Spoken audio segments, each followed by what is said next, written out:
What's up, guys? Welcome to the channel. Today we're going to be looking at something in Black Ops 6 Zombies. Now, I am what many of you would consider to be a bit of a pleb. I am not the kind of person you want to take high-level advice from in Zombies. I am very bad at this game, but I believe that gives me a little bit of credibility. I'm going to be looking out here for the low-level homies and guys who are newer to Zombies and show you in Black Ops 6, specifically in Liberty Falls, some of the important Easter eggs, some quick tips that I've picked up on how to get points quickly, how to get salvage quickly, and how to progress the story quickly, as well as exfil successfully and finish the main storyline, as well as a couple of other things that I think are going to help you get through that easily. So let's get right into it.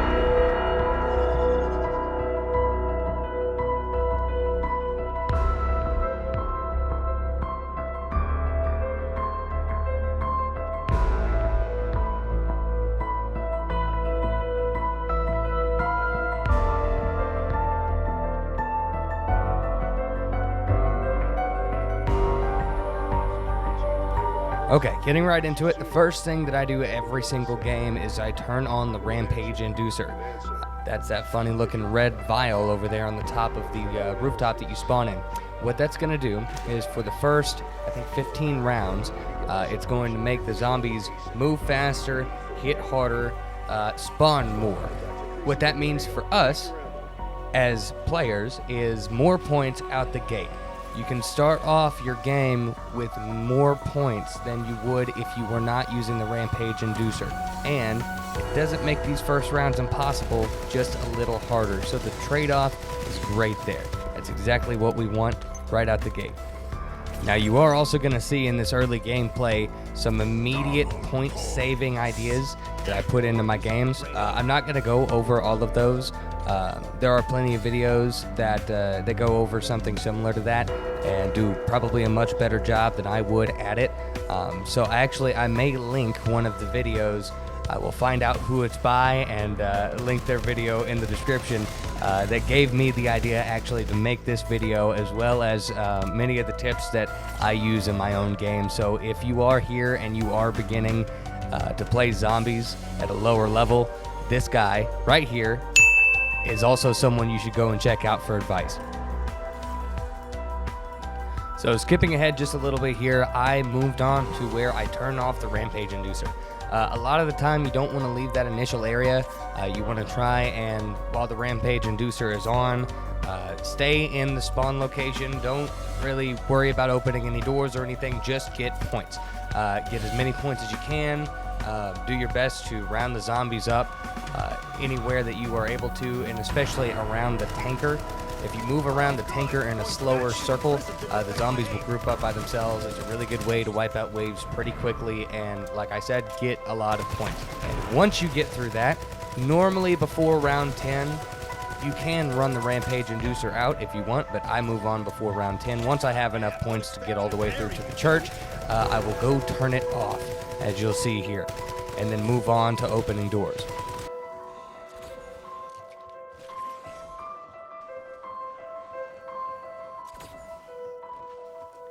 This is another very important step in my runs. I do this every run. This is a separate Easter egg, but if you look up on the steeple, there is a zombie head sitting up there. Now, if you take a Simtex or an impact grenade, and you will have to mess around with the angles that you throw it at, but once you get it down, you can throw one of those grenades at that zombie head and blow it up. What that's going to do for you is guarantee you zombie drops. This will give you points, it will guarantee you at least a green ether tool, and several kinds of score streaks. Sometimes it's RCXDs, sometimes it's sentry turrets, Hellstorms, Lobers. Every once in a while I'll get a war machine, or even better, a chopper gunner. Many useful things can spawn from this Easter egg, so I always do this. This will also help you out because you are in range for the groundskeeper to spawn, which is part of another Easter egg that you're going to want to do during your run. Now, once you get done with that Easter egg, you want to move on pretty quickly to another area of the graveyard.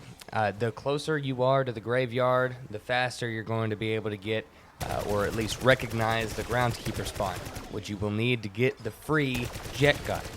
This is the first step for that Easter egg. So you move through the graveyard up to this area that I'm sitting in to easily group up the zombies. Over the stairwell, stand on one side, shoot all the zombies you can until they get too close. And then you run back along the wall, jump over the staircase, and come back up to the other side of the stairwell. This is a very easy way to survive for a long time over the stairwell. And eventually you will get the groundskeeper to spawn. I'll put in a clip of that here. Once you kill the groundskeeper, he's going to drop a key. You want to go pick up this key so that we can start on with the next part of this Easter egg. Now at this point, I'm going to let the entire clip play.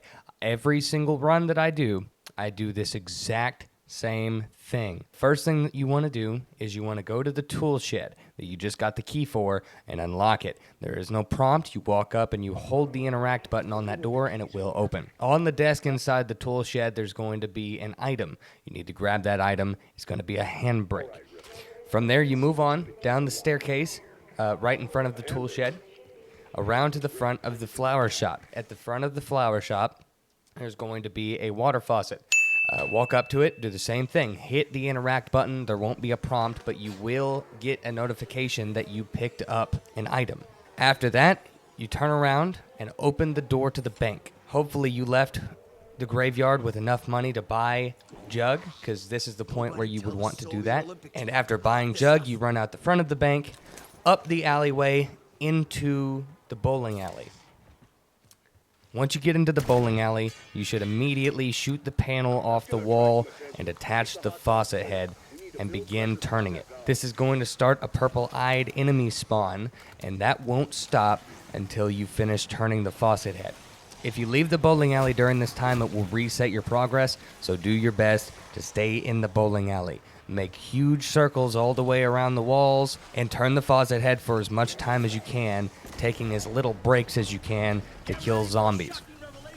Now once you get finished turning the faucet head, it's going to flash your screen, and when your vision comes back, it's going to drop you another legendary item on the floor. You want to go ahead and pick this up. Now during your time in the bowling alley, you may have had a mangler spawn, and if you've had a mangler spawn and you did what I said with your weapon, you should have killed that mangler. And if you killed that mangler, it may have dropped a mangler cannon. That's what we're going to need for this next part. So if you didn't get one, that's fine. You will need to craft one, and if you can't craft one, you'll have to wait for a mangler to drop one. What you're going to do is take the mangler cannon, charge it up, aim it at this door on the other side of the Aetherella comic shop, and blast the door off the hinges. You're taking the door out. That's the only way in here, and it's the only way that you can get the wiring for the Jetgun, which is the last piece we need for the free Jetgun. Now, it does only take one shot, so you can use the other two shots to, do zombie survival stuff.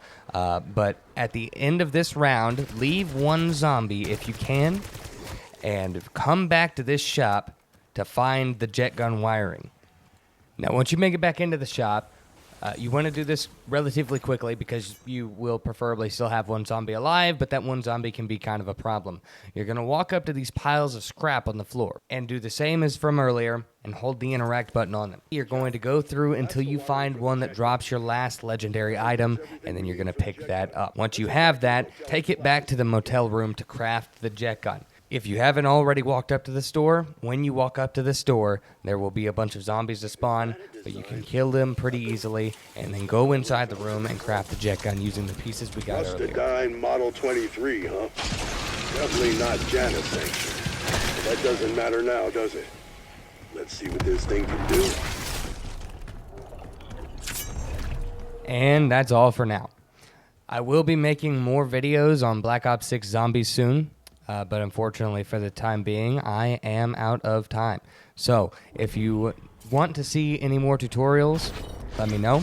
I will definitely be working on a main Easter egg guide, an Aetherella Easter egg guide, and an exfil guide, all of which should be coming soon. If there's anything else you guys would like to see, please let me know. If you did enjoy this video, please like and subscribe. The further you push me in the algorithm, the more I will be able to advance my content. Thank you all for coming. Thank you all for watching, and I will see you next time. Goodbye. One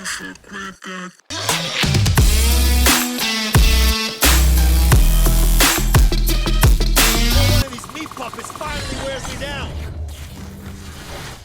Stuff's inbound. Hang tight.